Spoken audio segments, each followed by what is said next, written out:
এতদিন মানুষ যাকে আগাছা বলে মনে করত সেই গাছ লাগানো এখন শুরু হলো। আর এই গাছটির নাম হচ্ছে খেজুর গাছ। উদ্দেশ্য নলেন গুড়ের ঐতিহ্য বজায় রাখা।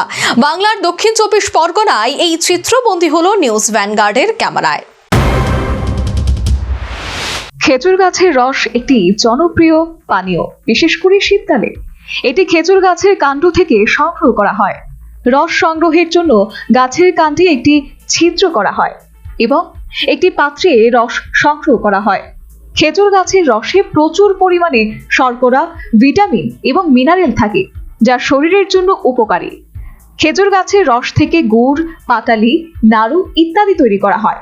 এটি একটি ঐতিহ্যবাহী পানীয় যা অনেক অঞ্চলে জনপ্রিয়। কিন্তু গত কয়েক বছরেও দক্ষিণবঙ্গ জুড়ে নলেন গুড়ের উৎপাদন কমে আসায় বাজারের দামে আগুন। এই পরিস্থিতি বদলাতেই দক্ষিণ 24 পরগনার বিভিন্ন ব্লকে শুরু হয়েছে নতুন করে খেজুর গাছ লাগানোর উদ্যোগ। যে খেজুর গাছকে এতদিন মানুষ আগাছা বলে মনে করে তুলে ফেলত, আজ সেই খেজুর গাছ লাগানোর কাজ শুরু করেছে বাড়ি বাড়ি পুরুষ ও মহিলারা। এই খেজুর গাছ লাগানো হচ্ছে আমাদের জয়নগরে। মোয়া তৈরি হয়, ওই যে নলেন গুড় না হলে তো মোয়া তৈরি হবে না, ওই জন্যে গাছ লাগানো হচ্ছে। কিন্তু আগে বড় বড় গাছ কেটে ফেলে দেওয়া হতো পুকুরের ধারে, এখন ছোট থেকে বড় গাছ লাগাতে হচ্ছে। এই গাছের গুড় হলে এবার নলেন গুড় থেকে মোয়া তৈরি। বাংলার শীতকাল মানেই নলেন গুড়ের দাপট। তবে প্রতি বছরই অভিযোগ ওঠে ঘাটতি এবং দাম বৃদ্ধি, পরিবেশ পরিবর্তন, খেজুর গাছ কমে যাওয়ায় আগাম শীত না পড়া এবং গাছের রোগ সব মিলিয়ে উৎপাদন কমেছে। দক্ষিণ 24 পরগনায় আগে যেসব গ্রামের রাস্তার ধারে, মাঠের পাড়ে, খেয়াঘাটে পাশে সারি সারি খেজুর গাছ দেখা যেত, আজ সেই সমস্ত জায়গায় শুরু হয়েছে নির্মাণ কাজ ও অন্যান্য ফসল লাগানো। একটা খেজুর গাছ বড় হতে 3 থেকে 4 বছর সময় লাগে। সঠিক পরিচর্যা হলেই প্রতিদিন 6 থেকে 10 লিটার পর্যন্ত রস পাওয়া সম্ভব। আর সেখান থেকেই তৈরি হয় এই সুগন্ধি নলেন গুড়। খেজুর গাছ শুধু গুড় দেয় না, গ্রামের পরিবেশও ঠান্ডা রাখে। খেজুর গাছের পাতা দিয়ে গ্রামাঞ্চলে এখনো চাটাই, ঘর সাজানোর নানা সামগ্রী তৈরি হয়। আর খেজুর গাছ লাগানোর প্রকল্প সফল হলে গ্রাম বাংলায় জীববৈচিত্র্য বাড়বে, পাশাপাশি খেজুর গাছ মাটির ক্ষয় রোধ করতে সাহায্য করে। শুনুন সংশ্লিষ্টদের মতামত। শুনুন, আমাদের ময়ের মেন জিনিস হচ্ছে খেজুরের রস, মানে গুড়, নলেন গুড়। কারণ যেটা না হলে আমরা করতে পারবো না। তো আমরা যদি প্রত্যেকেই যদি মিলেমিশে যদি আমরা এই খেজুর গাছটা শুরু করি, মানে পোতা শুরু করি, তাহলে তো একদিন তো রস দেবেই। আর রস না হলে খেজুর গাছ, আমরা যারা মোয়া ব্যবসায়ী, আমাদের কাছে হচ্ছে খেজুর গাছ হচ্ছে মাতৃসম।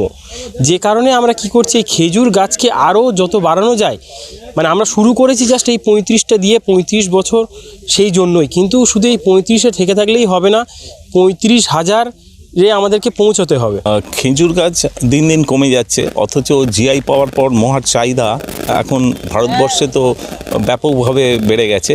এছাড়াও বিদেশেও মহার চাহিদা এসছে জিআই পাওয়ার।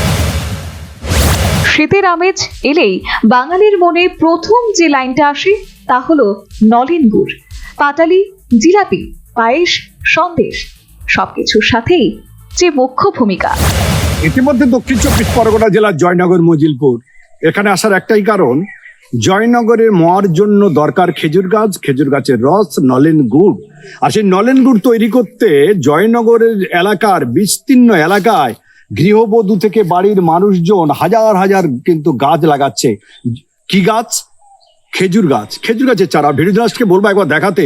এই সমস্ত খেজুর গাছের চারা কিন্তু বাড়িতে তারা গৃহবধূরা লাগাচ্ছে, তার একটাই কারণ, খেজুর গাছের রস হবে, রস থেকে গুড় হবে, তারপরে জয়নগরের মোয়া হবে। আর নলেন গুড় ছাড়া জয়নগরের মোয়া বিখ্যাত হবে না। সারা ভারতবর্ষ নয়, সারা পৃথিবীর কাছে জয়নগরের মোয়া বিখ্যাত। ইতিমধ্যে জিআই ট্যাগ পেয়েছে এই জয়নগরের মোয়া। তার জন্য কিন্তু গৃহবধূরা ইতিমধ্যে জয়নগরের এলাকার সমস্ত জায়গায় খেজুর গাছ লাগাচ্ছে। আর খেজুর গাছ বড় হবার পরেই, গুড় হলেই তবেই হবে জয়নগরের মোয়া। তার জন্য অপেক্ষায় থাকতে হবে। দক্ষিণ 24 পরগনা থেকে গোপাল শীলের report, news ভেনগার।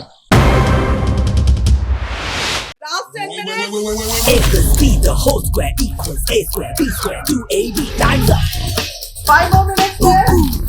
I've got so much time and peace of mind. feeling fine, my time to shine. At SIP Abacus, we build math foundation and improve academic performance. SIP Abacus,